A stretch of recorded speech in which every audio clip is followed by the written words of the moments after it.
안녕하세요. 참 좋은 제자들 교회 이서영 목사입니다. 제가 운영하고 있는 참 좋은 제자들 교회 다음 카페입니다. 돌들이 소리 지르기 전에라는 제목으로 설교한 것을 2010년에 올린 것인데 낭독해 드리도록 하겠습니다. 종려주일날에 대한 것인데요.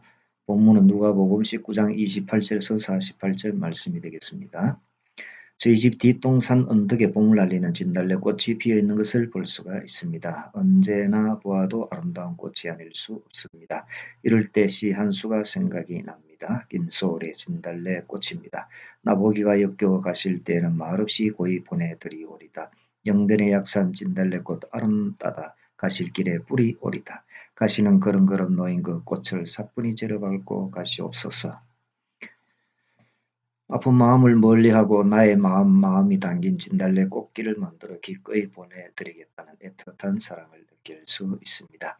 사랑하는 님을 위해서라면 나의 아름다운 모든 것을 다 내어놓아도 아깝지 않은 마음을 엿볼 수 있는 것입니다.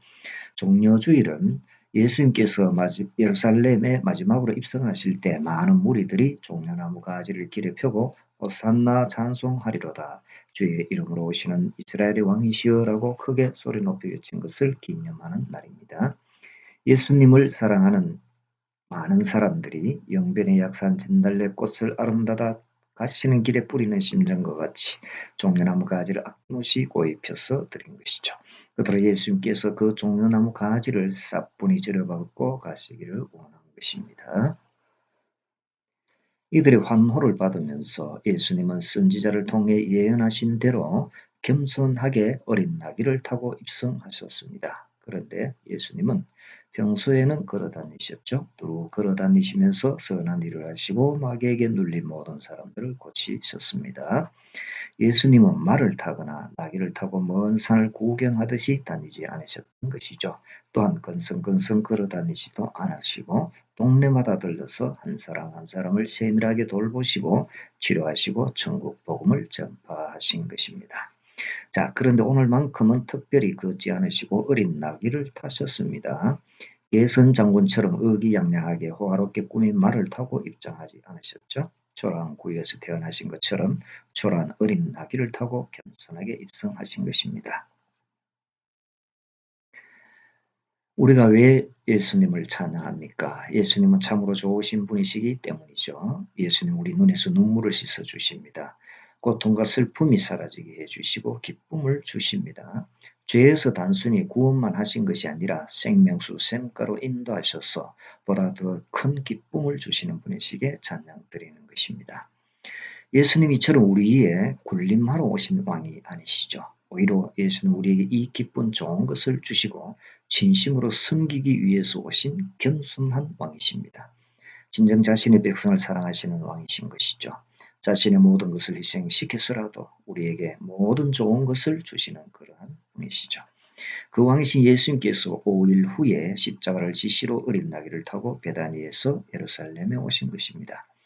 예수님께서 입성하신 그때는 6월절 5일 전이었죠. 그래서 유대인의 설날인 6월절을 지내기 위해 각처에 흩어져 있던 수많은 사람들이 몰려들어 매우 북적거렸습니다.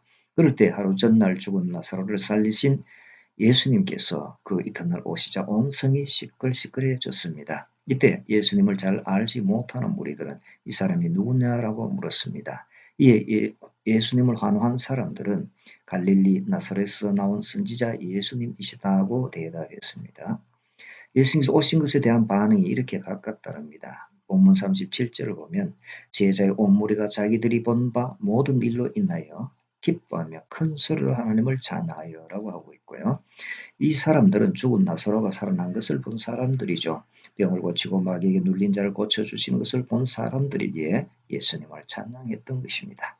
그러나 그 반대 입장의 사람도 있었는데 본문 39절을 보면 무리 중 어떤 바리새인들이 말하되 선생이여 당신의 제자들을 책망하소서라고 한 것을 볼 수 있습니다. 이들은 예수님을 인정하지 않고 거부한 무리들이죠. 그럴 때 예수님께서 말씀하셨습니다. 본문 40절이죠. 내가 너에게 말하노니 만일 이 사람들이 침묵하면 돌들이 소리 지르리라. 아멘. 예수님께서는 자신을 만왕의 왕으로 임하시는 것을 환영하지 않으면 돌들이 그렇게 할 것이라고 하신 것이죠. 사람들이 가만히 있으면 돌이 나서서 왕이심을 고백하고 큰 소리로 찬송할 것이라는 말씀입니다. 이 얼마나 비극입니까? 돌이 아닌 인간들을 구원하러 오신 예수님을 몰라보고 있으니 말입니다. 돌이 먼저 알아보고 찬송했어야 되겠습니까? 세례 요한도 도무지 회개하지 않는 사람들을 향해 돌에 빗대 말했는데 누가복음 3장 8절입니다. 그러므로 회개에 합당한 열매를 맺고 속으로 아브라함이 우리 조상이라 말하지 말라. 내가 너에게 이르노니 하나님이 능히 이 돌들로도 아브라함의 자손이 되게 하시리라. 오죽하면 세례 요한이 사람보다 돌이 더 낫다고 말했겠습니까? 돌이 진짜로 사람보다 더 귀하고 낫습니까?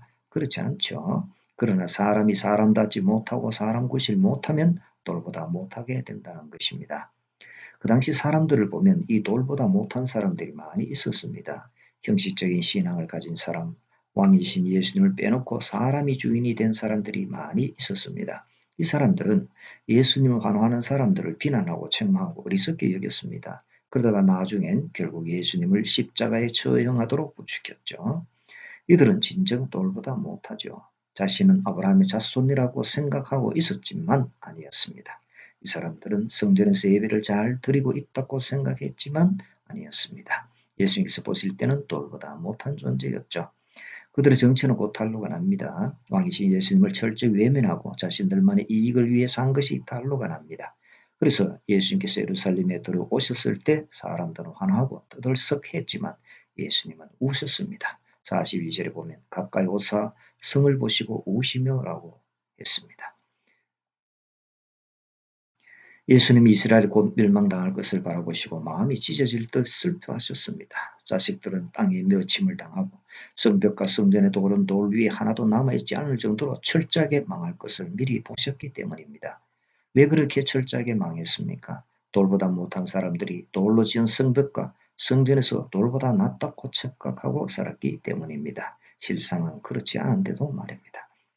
예수님께서 이튿날 예루살렘에 들어가셔서 하신 일이 있는데요. 성전에 들어가셔서 장사하는 자들을 내어 쫓으신 것입니다. 본문 45절 성전에 들어가 장사하는 자들을 내어 쫓으시며 성전은 하나님 아버지의 집으로 만민이 와서 기도하는 집이죠. 그런데 그곳을 강도의 소굴로 만들었기 때문입니다. 돈에 눈먼 사람들이 성전을 이용해서 돈벌이를 하고 있었기 때문입니다. 오늘 우리 교회 안에는 이런 사람이 없겠지요. 그러자 이때 대제사장들과 백성의 장로들이 따졌습니다. 너는 무슨 권위로 이런 일을 하느냐? 또 누가 이 권위를 주었느냐라고 따졌습니다. 회개할 생각은 하지 않고 오히려 따졌습니다. 이들은 여전히 예수님이 왕이신 것을 알지 못했습니다. 자신들의 권위가 최고인 줄 알았던 것입니다. 이렇게 많은 사람들과 지도자들은 예수님을 왕으로 인정하지 않았습니다. 바리새인들은 환호하는 제자의 무리들을 보고 선생이여 당신의 제자들을 책망하소서라고까지 했습니다. 그러기에 예수님께서는 돌들이 소리를 지르게 될 것이라고 하신 것이죠. 오늘날은 어떻습니까? 우리의 권위를 내세우지는 않습니까? 내 중심, 내 기준의 삶을 살고 있지는 않는지요? 모든 판단과 행동의 근거가 나에게 이익이 되느냐 안 되느냐로 판단하고 있지는 않는지요?